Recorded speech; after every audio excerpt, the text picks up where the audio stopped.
semua pihak bekerja untuk melayani. Tapi kalau kemudian ada side effect dari melayani itu berupa keuntungan, silakan. Presiden itu arahannya pertama, ongkos haji bisa lebih turun. Pasti. Kedua, pelayanan haji harus meningkat kualitasnya. Yang ketiga, antrean bisa dihabisi.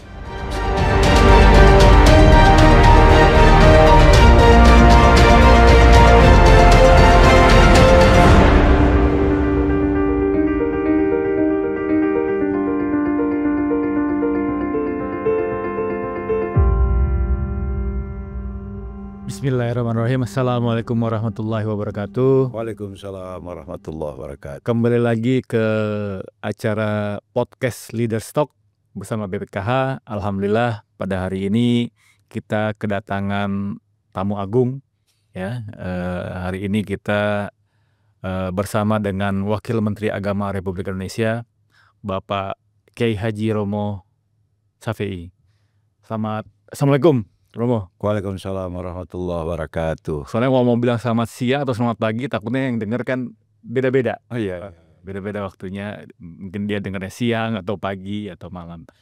Terima kasih Romo atas kehadirannya di tengah kesibukan yang luar biasa pada kesempatan hari ini. Jadi ini adalah bagian dari program BPKH untuk melakukan sosialisasi terkait dengan berbagai macam hal. Salah satunya tentu saja tentang keuangan haji, kemudian tentang haji itu sendiri, penyelenggaraan ibadah haji, dan tentu saja bagaimana kira-kira dari stakeholders utama kami melihat BPKH dari sisi yang lain. Nah, mungkin sebelum kita masuk ke yang pertanyaan agak berat, mungkin izin Romo jika berkenan. Jadi kalau dilihat, kami ingin menggali sebentar Romo mengenai story dari personalnya Romo. Jadi kalau banyak orang, termasuk saya waktu pertama kali bertemu dengan Romo, itu sempat bertanya-tanya, ini Pak Romo itu apa namanya, kan biasanya kalau namanya Romo itu biasanya non-muslim Romo. Nah, kira-kira kenapa ada kata Romo di depan nama Romo? Nah, saya sendiri masih memanggilnya pasti Romo juga kan gitu. Nah, silakan Romo. Ya, Assalamualaikum warahmatullahi wabarakatuh. Waalaikumsalam. Terima kasih Pak Fadlun sudah mengundang saya. Apa yang menjadi mainstream dalam pikiran Pak Fadlun tentang Romo, itulah yang membuat saya dipanggil Romo. Sebenarnya karena saya orang Jawa, dan anak saya pun dari tahun 87 manggil saya Romo. Tapi di luar belum ada yang manggil saya Romo, kecuali tahun 98 sampai sekarang. Karena waktu itu ada semacam kongres atau seminar ya, gereja Katolik dekat rumah saya, yang hadir semuanya Romo. Oh, dari berbagai suku. Maka muncul pertanyaan dari jemaah kita, kenapa itu orang Batak juga dipanggil Romo gitu ya? Saya bilang Romo itu panggilan yang diberikan kepada pastor, kan itu adalah translate langsung dari bapak atau father. Iya, betul. Nah, mereka kemudian berpikir itulah nanti anak cucu kita menganggap Romo itu sama dengan pastor. Sebenarnya Romo itu budaya Jawa atau bukan? Saya bilang budaya Jawa. Anak-anak saya juga manggil saya Romo.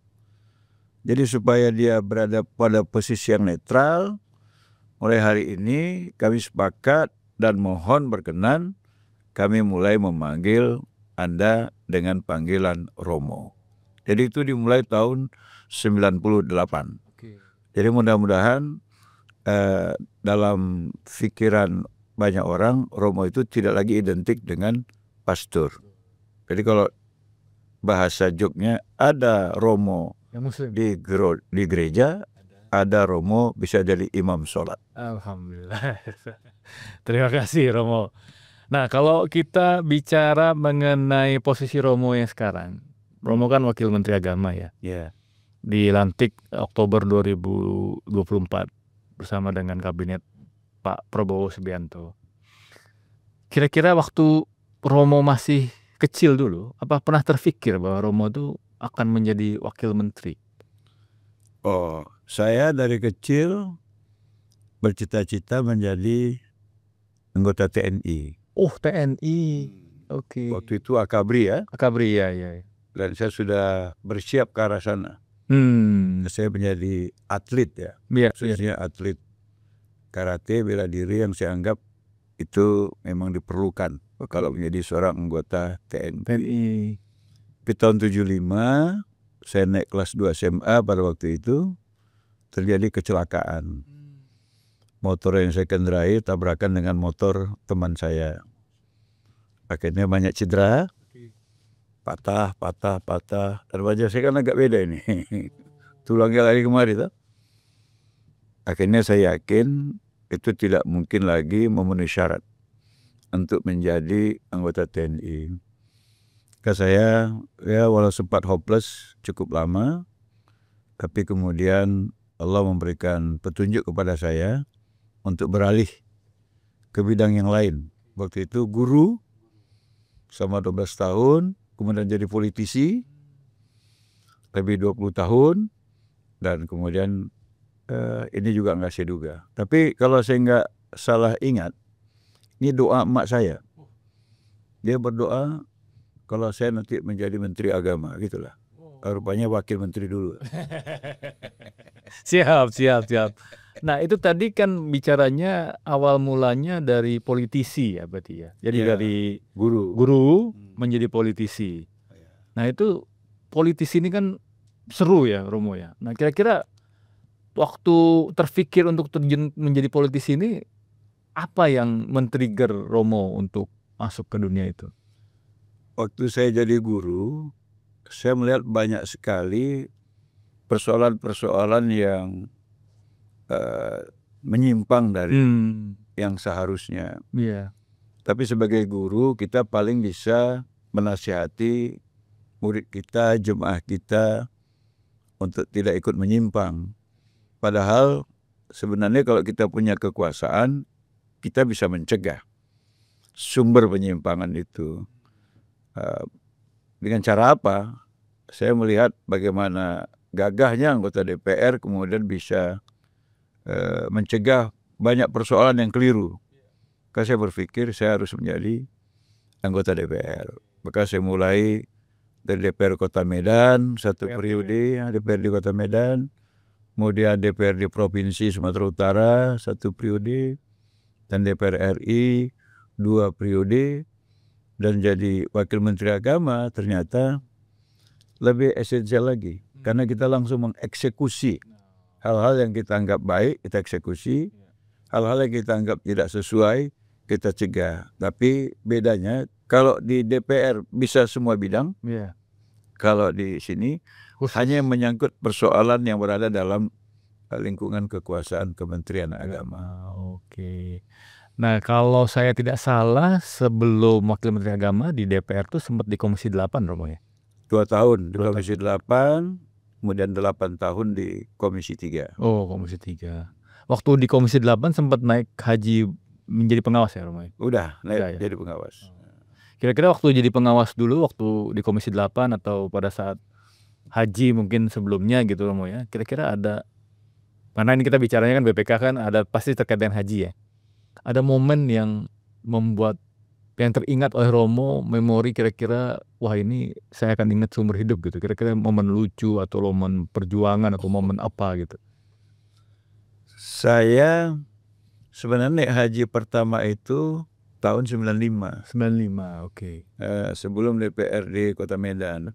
Waktu itu belum ngantri Romo ya? Oh, belum ngantri, karena begitu bayar langsung berangkat, tutup, bayar. Jadi yang bisa bayar itu yang langsung bisa berangkat. Dengan ongkos 7 juta. Yang paling saya ingat, saya ditempatkan di lantai 9.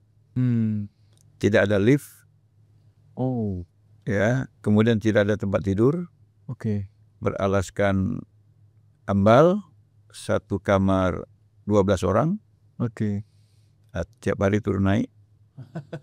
Dan yang paling berkesan, kalau ada orang tua yang kemudian harus dibawa ke rumah sakit, saya masih bisa menggendongnya dari lantai 9, Masya Allah. tidak pakai lift. Nah, itu nggak bisa saya lupakan itu. Oke. Luar biasa. Tapi kalau setelah di Komisi 8, yang paling saya ingat adalah di tahun 2015 itu saya sendiri kemudian mendapat dukungan kawan-kawan menurunkan ongkos saja yang pertama kali. Oh, luar biasa. Sebesar $500 waktu itu. Itu mereka bilang ini biasanya ONH ongkos naik haji naik terus. Iya. Baru tahun ini ongkos saya turun. Tahun 2015. Sekarang 2024 ke 25 turun lagi. Ini gara-gara Romo juga jangan-jangan nih. Ya, itu yang saya protes dengan Pak Fatrun kemarin. Kenapa nggak disebut dalam rapat komisi?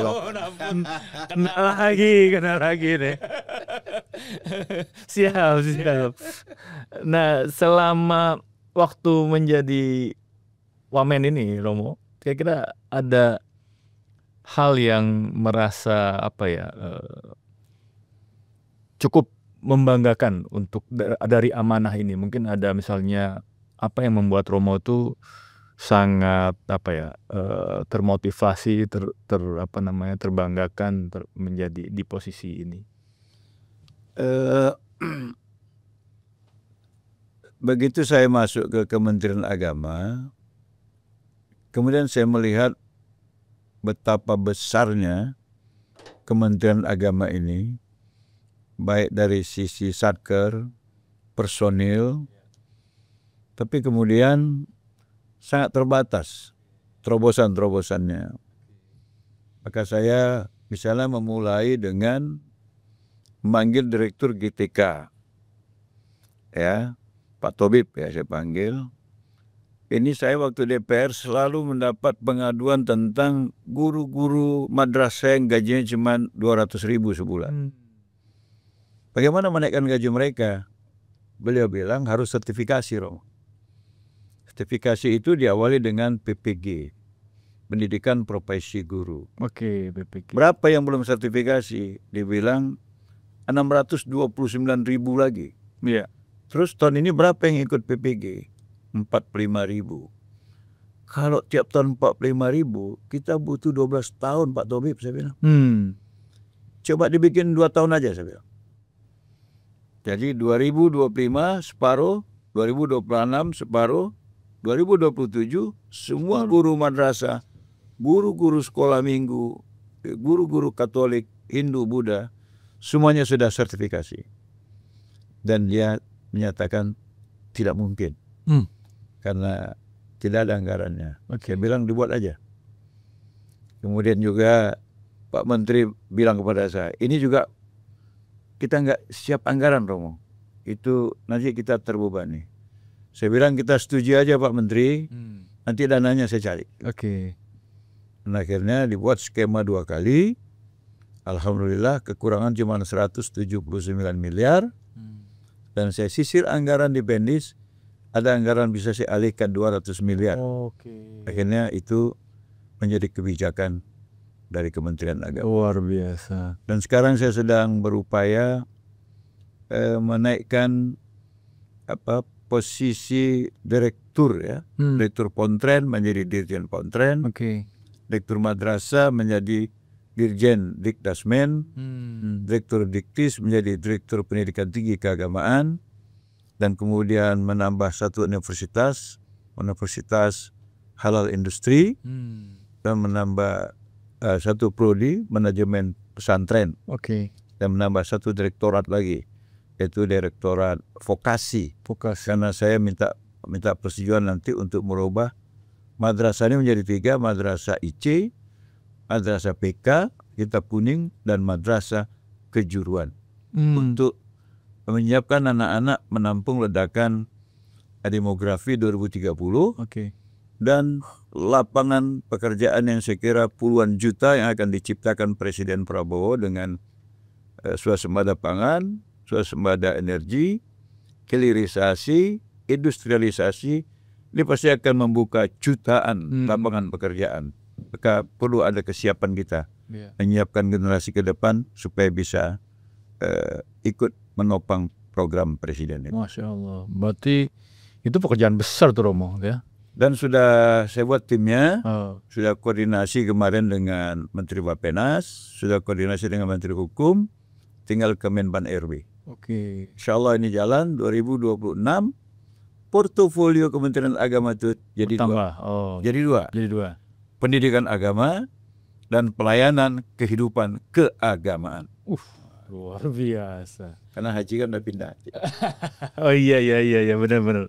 Ini terobosan yang luar biasa menurut saya ya secara pribadi yang nggak terlalu paham mengenai Ya, kepesantrenan ya. Ini mungkin mudah-mudahan menjadi bagian dari harapan bagi para santri ya, untuk bisa, dan pengelola pesantren tentunya untuk bisa lebih berkiprah di ekonomi kita. Nah tadi kalau bicara haji Romo, balik lagi bicara haji, ini ya kita kan kemarin sudah menentukan BPIH, menentukan porsi BP, nilai manfaat. Itu kan dari sisi BPKH ya. Tapi saya secara pribadi melihat sebenarnya penyelenggaraan ibadah haji ini kompleksnya luar biasa. Alhamdulillahnya BPKH cuma pegang uangnya aja. Tapi kalau dari sisi pelayanan, penyelenggaraan itu pasti ya berkaca dari beberapa 2-3 tahun terakhir memang yang saya backgroundnya tidak dalam penyelenggaraan ibadah haji, melihatnya memang ini kompleksnya luar biasa. Menurut Romo, bagaimana pandangan Romo terhadap penyelenggaraan ibadah haji kita? Ya, kalau saya termasuk orang yang terheran-heran, karena setiap tahun pelaksanaan haji itu Indonesia seperti baru sekali itu, baru pertama kali melaksanakan haji. Kayak selalu baru pertama kali melaksanakan haji. Ya, seperti tiap itu. Tahun sama gitu. Sama. Berulang terus. Padahal kan skemanya nggak berubah. Iya benar. Antar jemaah, penginapan. Iya. Baru nanti ibadahnya, kemudian transportasinya, kemudian di Armusna, makannya, pelayanan kesehatannya, pembimbingnya. Itu kan udah berlangsung ratusan tahun. Betul. Tapi seperti kita belum menemukan sebuah skema yang baku, sehingga begitu musim haji, ini tinggal sedikit penyempurnaan. Ini macam sesuatu yang baru. Ribet di soal penerbangan, ribet di soal slot pendaratan, ribet di mana mau ditempatkan. Ya menurut saya kurang profesional. Betul. Jadi ya mudah-mudahan dengan berpindahnya ke BPH nanti ini jauh lebih baik gitu. Karena dia tugasnya khusus melayani haji. Ya gitu. Misalnya soal harga, ya kan kita pernah dialog gitu. Nyata bisa kita turunkan. Dan orang bertanya, apakah dengan menurunkan harga berarti akan menurunkan kualitas pelayanan? Saya punya 3 jawaban, saya bilang. Jawaban pertama, penurunan satu komponen pembiayaan haji itu nggak serta-merta berpengaruh pada yang lain. Misalnya penurunan ongkos pesawat. Kan ongkos haji turun. Betul. Apa pengaruh sama yang lain? Orang mereka tetap dibawa terbang. Iya. Yang kedua, dari soal vendor. Sekarang sudah banyak perusahaan-perusahaan yang mampu memberikan pelayanan. Biasanya kalau banyak persaingan, pasti berlomba-lomba, adu servis, adu murah. Nah kalau kita tidak terkungkung dengan nggak tahu ya apa namanya itu mafia atau segala macam, ini kan tinggal bebas milih. Pemain-pemain lah. Gitu, bebas milih aja. Kan waktu saya ketemu dengan Menteri Haji luar biasa.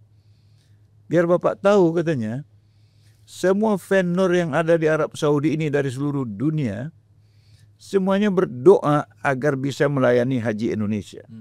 Karena haji Indonesia itu paling baik, paling besar, paling tertib dan paling besar. Kenapa nggak dikasih banyak? Iya. Dulu kami punya pelayanan handphone itu pelayanan telepon itu cuma satu perusahaan. Iya. Satu harga kartu itu 10.000 real. Sekarang kami kasih kepada 3 vendor. Kartu yang sama harganya cuma 100 real. Iya, betul. Jauh turun. Ini saya kira sama gitu. Iya. Nah, itu jawaban yang ketiga dari segi dana efisiensi. 2023 dana efisiensi itu 1,1 triliun. Oke. 2024 lebih dari 600 miliar. Apa itu dana efisiensi? Selisih dari nilai kontrak dengan yang dieksekusi. Betul. Itulah efisiensi. Jadi kalau dana efisiensi masih besar, berarti kan masih ada rasio untuk menurunkan. Supaya mendekati harga yang sesungguhnya. Gitu loh. Jadi banyak skema, tapi nggak tahu saya. Ya mudah-mudahan nanti di BPH jauh lebih baik lah. Nah, bicara BPH Haji nih Romo nih. Ini berarti kan sampai dengan 2025 ini ada 3 lembaga dan kementerian yang berhubungan tentang penyelenggaraan ibadah haji. Yang pasti Kementerian Agama dengan Dirjen PHU, BP Haji, dan tentu saja BPKH. Kira-kira bisa dapat view dari Romo yang sekarang bagaimana, ke depan harapannya seperti apa? Ini arahan dari Presiden seperti apa dan bagaimana kita harus menyikapinya? Presiden itu arahannya pertama, ongkos haji bisa lebih turun. Pasti. Kedua, pelayanan haji harus meningkat kualitasnya. Iya. Yang ketiga, antrean bisa dihabisi secara sistemik. Nah, inilah saya lihat ya. Jadi ongkosnya lebih murah, pelayanan lebih baik, dan jangan terlalu banyak yang ngantri. Nah, saya nggak tahu nih skemanya seperti apa. Karena saya belum melihat detail penjelasan dari BPKH misalnya, yang dengan skema yang dimiliki BPKH, kemudian kita bisa mensimulasi setiap tahun kita bisa mengurangi jemaah antrian. Karena kalau dengan antrian sudah lewat 30 tahun, bisa kita bayangkan ya, bagaimana kita, katakanlah saya misalnya punya uang waktu itu, untuk naik haji umur saya ada 35 tahun ya. Jadi kalau nunggu 30, itu saya berangkat umur 65. Iya, lama itu. Nah, bagaimana dengan yang sanggup itu punya uang di usia 40? Dia menunggunya sampai 70 tahun. Iya, betul. Jadi daftar masih segar, berangkatnya udah lansia. Ini yang Pak Prabowo melihat, bisa nggak ada skema? Harganya kita kasih murah, pelayanan lebih baik, tapi antreannya jangan terlalu panjang. Ini kan yang bisa menjelaskan ini BPKH. Siap. Nah, sebenarnya di kita juga banyak alternatif, Romo. Tapi mungkin nanti kita coba diskusi lah lebih lanjut. Itu kan perkara teknis, hitung-hitungan segala macam, dan juga terkait dengan kuota dan sebagainya. Itu yang kita sebenarnya yang kita perlu sinergikan ya di antara kita bertiga. Insya Allah. Ada lagi Pak Fadlun. Iya. Beliau tertarik dengan penyelenggara hajinya Malaysia itu bisa punya kebun sawit sampai 1 juta hektar. Nah, dia tanya, ini kita bisa nggak jemaah haji kita juga punya kebun sawit? Kebun sawit orang tuh di tanah kita loh, kata dia. Betul. Nah gitu. Kenapa kita nggak bisa punya? Setiap tahun ribet aja biaya pelunasan. Ya udah nunggu 30 tahun tetap diribetin dengan pelunasan, dan dia berangkat nggak ada lagi di tabungan hajinya itu sisa untuk dia berinvestasi. Maka saya bilang saya juga belum bisa jawab ini. Yang bisa jawab lagi-lagi Pak Fadlun dan kawan-kawan. Iya. Jadi memang sejauh ini kan kita portofolio kita masih mayoritas ke surat berharga syariah negara, sukuk negara. Dan ada likuiditas wajib yang harus kita jaga 2 kali dari biaya penyelenggaraan ibadah haji, itu kira-kira sekitar 20-25% dari totalnya. Setuju Romo bahwa memang, nah ini mungkin ke pertanyaan berikutnya, kita perlu ada di sisi lain, selain dari sisi pengembangan investasi itu sendiri, tentu saja harus ada yang tadi Romo sampaikan bahwa bisa nggak sih nanti kita si jemaah haji nggak perlu nutup lagi kan gitu ya, nggak perlu nambah lagi gitu. Bahkan berlebih. Makan berlebih, ada sisanya Ada dibalikin. sisanya, Nah, investasi. betul. Nah, itu kita dalam proses Romo ini kita sedang mencoba untuk melakukan apa yang disebut sebagai investasi di ekosistem perhajian. Nah, mungkin ya kita sudah sempat bicara panjang lebar ya, tapi memang tantangannya tidak mudah karena kita harus hadir di negara orang lain, ya kan? Tentu kita perlu ada, kalau kita pernah bicara ada kesepakatan G2G antara government to government, mungkin Pak Prabowo, Presiden Prabowo dengan MBS gitu ya, kesepakatan dan sebagainya. Nanti kita otomatis kalau sudah ada payung hukumnya kita akan eksekusi. Cuma sebelum sampai ke sana, kira-kira kalau menurut sudut pandang Romo nih, kita butuh masukan juga nih kira-kira. Kalau ekosistem perhajian itu apa yang Romo lihat menjadi sangat penting bagi kami untuk bisa terjun langsung dalam hal meningkatkan pelayanan, efisiensi tentunya, dan juga memberikan hasil investasi atau nilai manfaat yang lebih baik. Mungkin Romo ada di podcast ini bisa diberikan masukan buat kita. Ya kalau BPKH kan tidak menyangkut teknis perhajian ya. Pasti. Hanya terbatas pada soal pembiayaan. Iya. Ya hemat saya, karena ini jumlah uang yang cukup besar. Iya.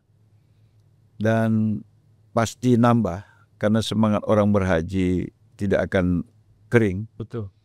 Bahkan yang udah berangkat pun mau berangkat lagi gitu. Iya. Bagaimana uang itu dikelola bisa lebih mendatangkan manfaat bila dibandingkan dengan disimpan di bank. Iya. Kalau saya boleh menyampaikan pandangan, sudah ada yang mulai mengatakan kalau kita simpan uang di bank, itu pembiayaannya kan adalah pembiayaan bank. Iya. Kita tidak perlu lagi mengeluarkan biaya operasional untuk bank itu sebesar yang kita keluarkan untuk BPKH. Jadi kan untuk menjawab itu, kita kan harus berani mengatakan memang ada pembiayaan BPKH.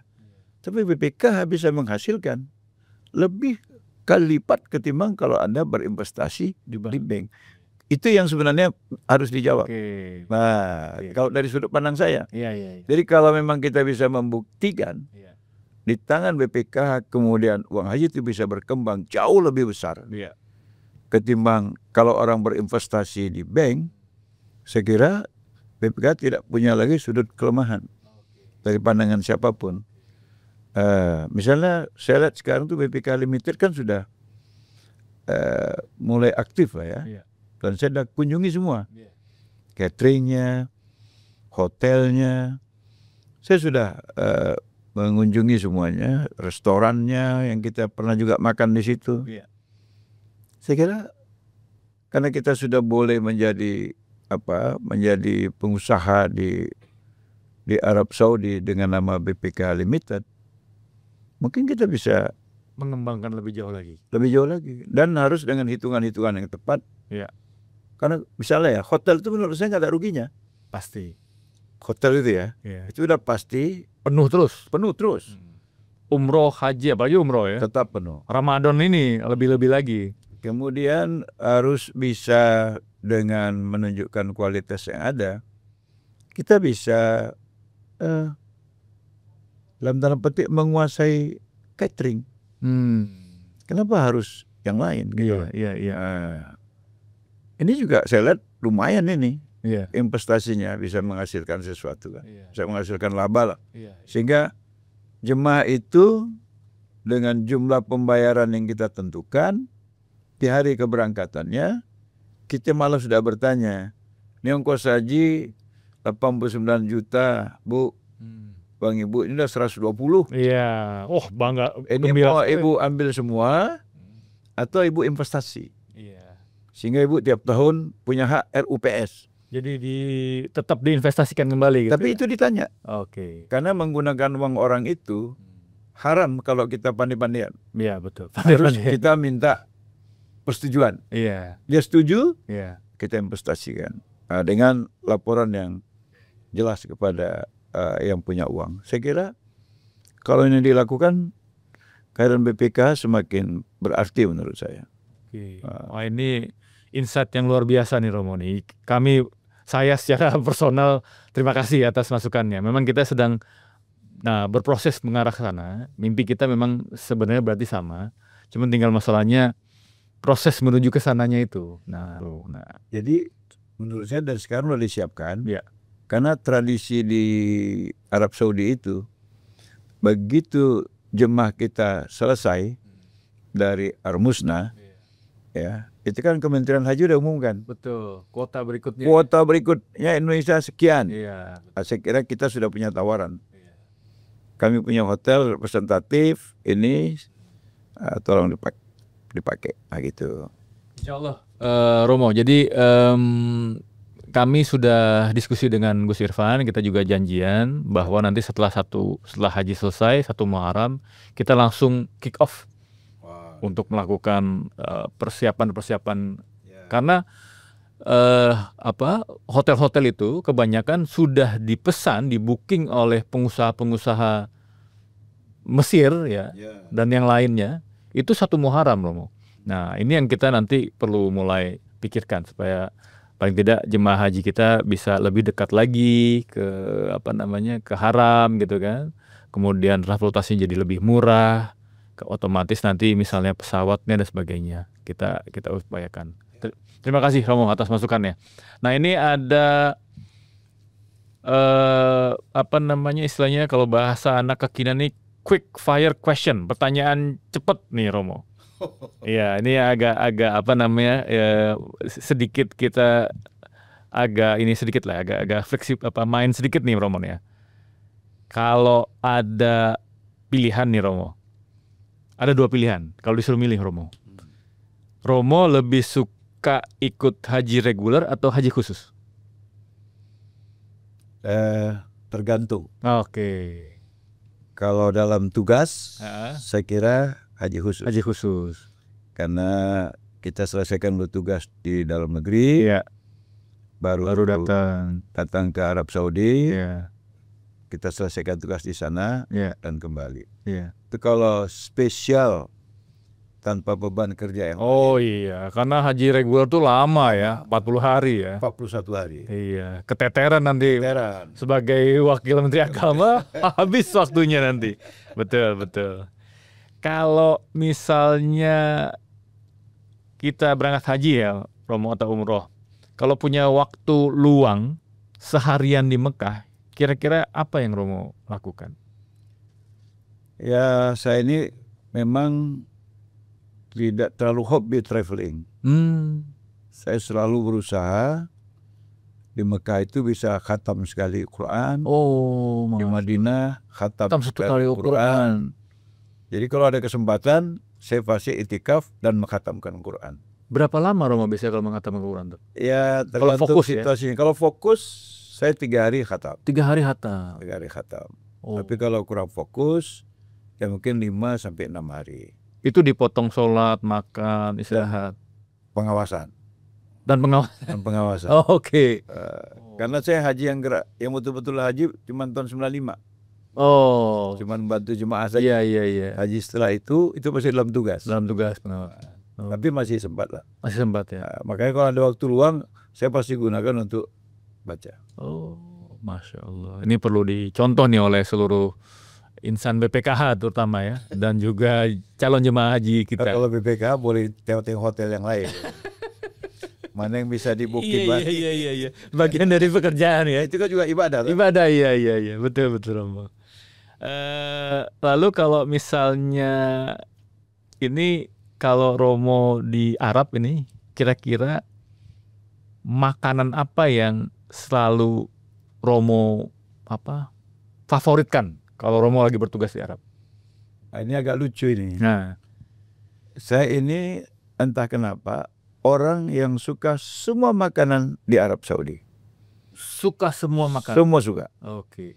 Nasi kebuli, semua nasi suka. mandi, oke. Jadi nggak rahasia lagi, saya kok pulang dari haji itu timbangan saya naik.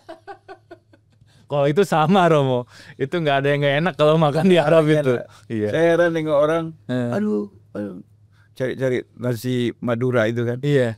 Saya suka semua. Oh. Semuanya saya suka. Dan nggak ada pantangan ya? Nggak ada pantangan. Yang berbau Arab saya suka semua. Pantangnya pantang lapar doang, Pak. Pantangnya satu, pantang dekat. Siap. Baik, mungkin sebelum kita closing ya Romo ya, ada beberapa pertanyaan yang mungkin perlu sebagai penutup dari Romo. Kalau melihat perhajian sekarang, kira-kira apa yang paling membanggakan Romo? Pertama, dan yang kedua, apa PR besar yang masih kita harus benahi? Ya, kalau yang patut kita banggakan, ya alhamdulillah sampai hari ini Indonesia masih tetap mengawal dan berhasil membuat bangsa kita menunaikan ibadah haji. Tapi kalau PR-nya sama seperti yang disampaikan Pak Prabowo ya. Iya. Bagaimana agar ongkos haji bisa lebih murah?